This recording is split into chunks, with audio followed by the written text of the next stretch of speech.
Put your digital crap away, shut up about SD cards, and take out your Iconics, guys. Today, we're talking real deal, film cameras.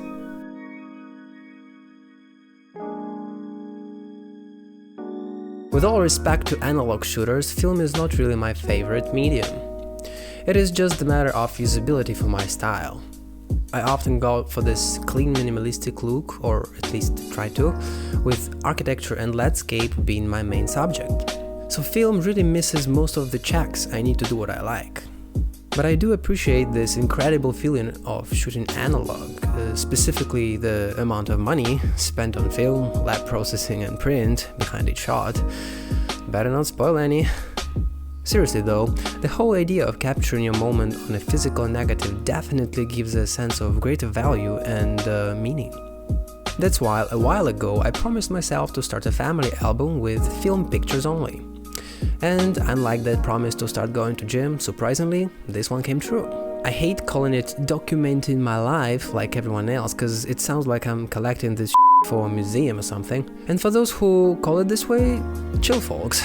Everyone has family albums, it ain't anything special. So I started looking for a nice film camera and I knew exactly what I want. A small and a compact point and shoot with nice lens. I've already used Monica's Olympus with 38-105 zoom, but zoom lens proved to be useless for me, so no need to pick similar ones, sacrificing image quality and having to carry more weight for nothing. And since I have a complicated relationship with 35mm focal lengths, and there are not many 50mm lens point and shoots, why damn it? It really narrows down to 28mm, which I tried before and it's so versatile for what I need, which is casual selfies, picture of us and friends, some landscapes, and so on. Here is where price becomes a bit of a problem. There are plenty of options for 28mm out there, but most of them were from the times of luxury point and shoots, and so even now prices hold up very good and even rise in some cases. After a long discussion with my photographic alter ego, we will find it and take it for me! I ended up buying Ricoh GR10. Now let's dive a bit into history. Ricoh came up with R1 camera back in 1994. It was a nice and a pocketable camera, comparable in size and weight with disposables, but unlike them, it had a nice 30mm lens and handled nice and snappy. Then, to keep up with trends, Ricoh GR1 was introduced in '96, and if you haven't heard about GR1 before, well, I have a very story for you. The following year, it received TIPA Award for the best 35mm film compact. In 1998, Ricoh started selling a more affordable, dumbed-down version of GR1, Ricoh GR10. GR10 didn't win any awards, but it definitely won the award of my heart. Largely after I saw the price tag, I bought mine for $250, which is twice less than an average GR1, and still, it kept all the strong points of bigger brother. It has the same nice slim form factor, highly praised 28mm f2.8 lens, film pre-winding and 3 AF points. It even excelled at some other things. The battery, for instance, has higher capacity and the flash range was somewhat increased, and all of it weighed less than GR1. Not to mention the eyepiece, which would break on GR1 easily, but it was fixed in GR10. Some sources suggest that GR10 also borrowed the magnesium body shell, but that's BS, the material was switched to polycarbonate. Unfortunately, together with advantages, GR10 inherited some of the GR1 problems as well, and that concerns pretty much any camera from the 90s, electronics.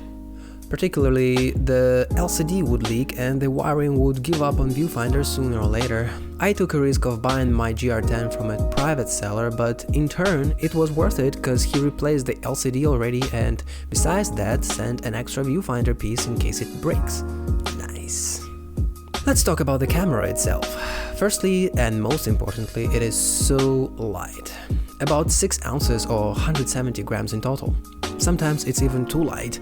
You unconsciously start to treat it as something overly fragile, which is not a way to handle a camera, like owners. And because it is so light, the slippery grip becomes a bit of a problem too. While GR1 is like a Beamer with leather interior, GR10 is just a Chevy with all the plastic base configuration. It can probably be fixed with some grip stickers, I guess, but not your Chevy. Other than that, the design is great and it slips perfectly into my backpack pocket inside. I'm pretty convinced you can slip it somewhere else if you're going to some place like North Korea or something. I also like the color. It is meant to copy the popular at the time champagne titanium. Just look at the other rich kids from the time like Nikon 35 Ti, Konica Hexar and Minolta TC1, and some bigger machines like Contax G and Fuji TX1, also known as X-Pen. Here, I mentioned it. Now, don't be a dick and go check my X-Pen devoted X project videos. I'll pop in the link above. Anyway, the color is better than all black in my opinion. The lens is great and performs very nice for such a compact design and wide aperture. It's clean and sharp, and it's important to know that it is so when in focus. But AF system is archaic and requires some practice if coming from modern cameras. The viewfinder doesn't display any confirmation of acquired focus, but the AF LED indicator next to eyepiece is quite visible. But unlike expected red-green pattern, it would flash green if it didn't focus instead of showing red, because red is reserved for flash indicated below.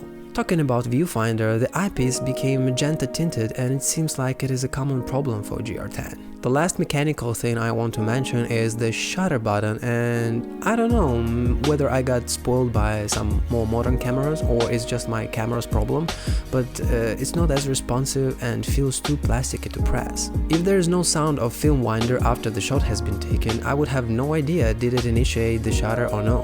Normally it's not a problem, however, sometimes it is too noisy or windy to hear the film winding inside the camera, just like it happened all over the places on my Silk Road trip.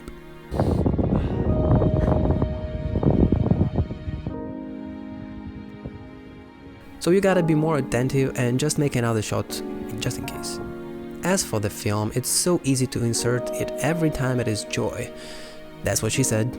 That's one of the perks of nice point-and-shoots. The date imprinting is very useful to me too, since I tend to organize everything and, well, I also forget shit.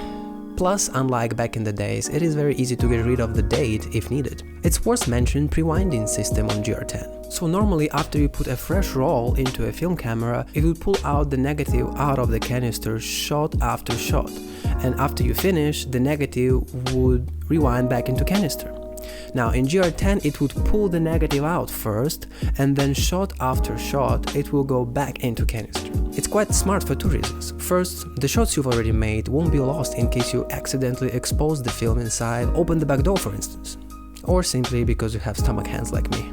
Secondly, the shots counter shows the shots remaining, which is more natural to me than the number of shots done. Like I said before, it is a dumbed down version of GR1, so there's no aperture control or exposure compensation dial. For my purposes, it doesn't matter that much since, again, it's not my main medium. In case I have to overexpose an expired film, it is easy to do a DX code hack, known by most of you I hope.